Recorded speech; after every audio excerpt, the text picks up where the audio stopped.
Hello, everybody, and welcome to another episode of Counselor Corner. We're really honored today to be joined by the military recruiters that come to Nashua South. They're here almost every week, and so I thought it would be important for the greater community to get to know a little bit more about them. So let's start off today. If you could just introduce yourselves, what branch you're in, how long you've been in, and where you're from. Hey, good morning. My name is Sergeant Thompson with the United States Marine Corps. I've been in the Marine Corps for about 8 years now. I'm actually from the local area. I was recruited out of the Manchester location, so not too far over the river. Good morning. I am HM1 Neindorf. I actually just hit my 15-year mark yesterday. Congratulations. So, yeah, can't wait. 5 more to go, Yeah. And I'm originally from Columbus, Texas, which is a very small town on the Colorado River in Texas. I'm Sergeant First Class McLaughlin. I'm originally from Amherst. I've been in the Army for about 15 years now. I actually just hit 15 years in October. I'm a 19 Delta. I do reconnaissance for the Army, and I've been recruiting for about 5 months now. I'm Staff Sergeant David Selmer. I was born in Peterborough, New Hampshire, which is a small town over in the western side of the state. Been in the Guard for 12 years. I'm an Army National Guard recruiter, and I also am a musician. That was my main MOS that I came into the military to join. Awesome. Thank you so much. So when we're meeting with our students and talking about future plans and the military comes up, still in their mind, the military is just the battlefield. It's what they've seen in movies or playing on video games. Can you tell us a little bit about some of the career choices or opportunities you've had through the military? Yeah, absolutely. So it's a common misconception with the United States Marine Corps that we only shoot guns and blow stuff up. We actually have 300 different other jobs that are non-combat related, meaning you got all the trades, electrical, plumbing, mechanics, engineering, you name it, we have it, besides the medical field. Wow, great. Yeah, so I'm just going to speak as far as like the military as a whole, right? Basically, the military has afforded me a lot of different career opportunities for my future, right? So I've got to do medical stuff, emergency management, Homeland Security, all kinds of different things, right? It affords us an education whenever we're able to, get out and really all of our jobs, the trade jobs, everything, it converts over into the civilian world very well. Plus you have that veteran status, right? So these employers, they know that you have that experience, that discipline, right? And that's kind of what they're looking for. So it really helps boost your career moving forward. Awesome. Thank you. I'd have to agree with that as well. We have a lot of really great trades in the Army and the Marines, the Navy, National Guard. I'm sure the Air Force does too. But like simple stuff that kids don't really think about is like HVAC, we have that, like firefighting, we have vertical engineers, horizontal engineers. Staff Sergeant Bryant that's here with me every Monday, he does land surveying for the Army. So like we just have a vast amount of different MOSs and those type jobs that. Can you explain MOS real quick? Oh, that's military occupational specialty. Okay, great. Yeah, I think the only thing I'll add that these guys didn't say is, so the jobs that I've held in this organization, which is a little bit unique in the National Guard because we're kind of our own siloed entity, we have to serve all those jobs of finance, back office roles, personnel G1, meaning more of like a personnel side of things. We got to support all that inside the state. So outside of my MOS that he described, which I became a musician, and that was my MOS for 12 years, I also served in a finance role too, and that was not an MOS, that was just an additional duty that I held as a full-time job inside the state of New Hampshire as part of the Guard. Additionally, being in the Guard, we get activated for state relief and emergency type situations. So I was a logistics coordinator for COVID-19 relief, and additionally, now I'm a recruiter. So all different types of jobs that we have here too. Yeah, that's pretty much it. I'll wrap it up there. Awesome. I think one of the other really big major misconceptions too is this sort of military or college. And I know that there are a lot of opportunities either before joining the military, while you're in the military, or in post in terms of getting your education. Can you talk about any personal experience that you had getting education while you were in the military? Of course, yeah. So unfortunately, we always deal with like the applicants that think that the military is a backup plan. The military is, plan B, plan C, and college is the main route. Contrary to popular belief, you can go to college while you're on active duty military, right? So I'm 14 credits shy of my bachelor's degree. I did that all while on active duty, and didn't have to come out of my pocket at all. So tuition assistance, federal student aid, as well as the post 9/11 GI Bill, all that stuff will be able to pay for your education. That way you don't have to, graduate with a degree and then pay back your student Sure. loans. Awesome. All right, so from my personal experience, so I am 35 years old. I have earned a bachelor's degree in emergency management. My wife is 35 years old, and I'm still paying on her student loans. So,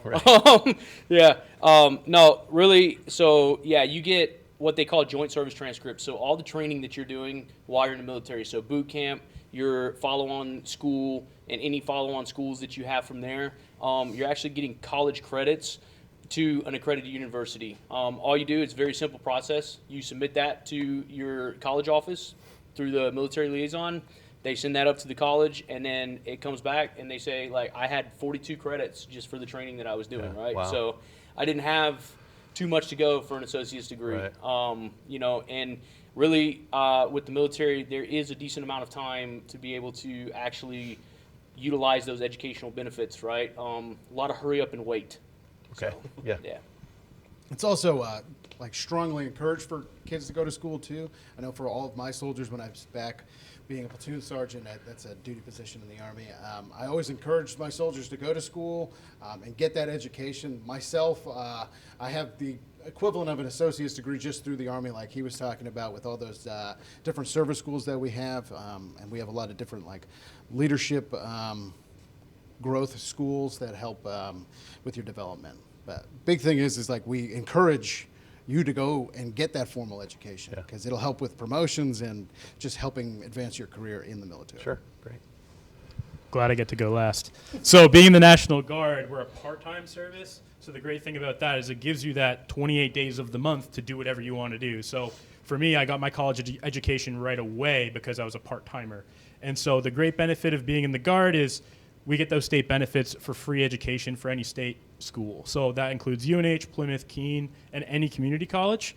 So that's a tuition-free benefit that you get just for being a day one soldier in the Guard. So that was a great appeal for us. We also pay through the Montgomery GI Bill, so soldiers can get up to $800 a month tax-free for being a full-time student, which is another great benefit. They talked about the JST, so all the training that you go through to get initially qualified as a soldier. You also get those credits as well. I think I was able to transfer at UNH roughly 20 credits, which was a whole semester Yeah. for me, which helped me graduate ahead of time, which was a great thing. So a lot of people think that it's a full-time career. It doesn't have to be. If college is a goal of yours, get that college, and then if you want to make military career later, you absolutely can. There's nothing holding you back from doing that. It also works as promotion points too. We were talking, me and my colleague were talking on the ride down. I think you get like 120 promotion points just for getting a bachelor's degree. So that'll set you aside from a lot of other peers when you're looking for those promotions. Yeah. Awesome. That's great information. So you come, again, a lot of you come weekly or bi-weekly and have the table setups to talk with our students. What are some other opportunities and some other ways that you would give back to our community here that maybe you've done in other schools that you'd like to start doing here at South?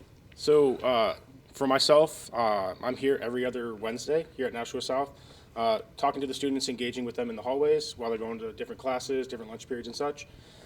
One thing that's super beneficial that isn't widely used here at Nashua South is talking to the students inside the classroom environment. Okay. Engaging with the students in front of the teachers, talking about the opportunities, different career paths, different educational benefits, everything that you name it. We have bands. If you guys have a band here, a band teacher that would love to have us inside the classroom, that would be great. Talking to those students, letting them know what's available for them after high school instead of just the normal college route. Yeah. Awesome. So I'm here every Monday. Me or one of my colleagues is here every Monday. So yeah, kind of the same thing. Like first off, I want to encourage the students. Don't be scared to come up and like talk to us. We're all human beings. We all live lives just like all of you guys, right? We have our own problems and things like that. So we're not like this intimidating, force to be reckoned with. Like, feel free to come up and talk to us. We love talking to you guys, right? I get super bored just standing behind my table with nothing to do. So I encourage that. I'll piggyback off of that is, if teachers need time to grade papers or just a mental health break for a little bit, right? Like, we're happy to come in quick, 15, 20-minute presentation over any topics. And the thing is, what's super cool about the military is it's very diverse, right? So we all have these different jobs, right? And you can go in and I can talk about medical as to where he can go in and talk about, music, right? And funny enough, we have a lot of recruiters in the area that have all kinds of different jobs, right? So if you have a shop teacher that wants to go over electrical, like I know an electrical person, right? So we can really specialize and hone in on the different types of things that you're trying to do inside of your classroom with the expertise of somebody from the military. That's great. Yeah, a lot of us have a lot of different skills too. Getting into those CTs would be really awesome. We have like diesel mechanic folks at my station. We have a lot of different tradesmen throughout all of New Hampshire within the recruiting community here. Yeah, we just really we like volunteering, like even if it's just coming to clean up on like a fall cleanup or a spring cleanup day, anything that we can really do to just be more involved in the school system and just seeing kids every day and just not wearing this uniform around them as well, just to show that like that human aspect of us, because I think we do get kind of like it's hard to approach us sometimes in uniform. Might be a little intimidating, but yeah. Okay, great. Yeah, I think they hit a lot of really cool things. What has worked for me, given that I have an accounting and finance degree, and that New Hampshire requires finance as part of the curriculum for juniors and seniors, I've come in and taught personal finance classes with teachers, which has been great. Band has always been great. We get taught as part of our promotion cycle to conduct ensembles and to orchestrate ensembles. So we already have that training. So I come in and I lead percussion sections doing, percussion rehearsals leading up for gigs and everything like that for the students. So that's another avenue. I've also coached soccer in the past. So that's also been an avenue to help. Soccer season's kind of over now, unfortunately. And then lastly, we have a lot of military assets here in New Hampshire, so we'll fly a Black Hawk and land it in the field, and the kids can come around and go inside of it, check it out, things like that. We can bring some of our electricians.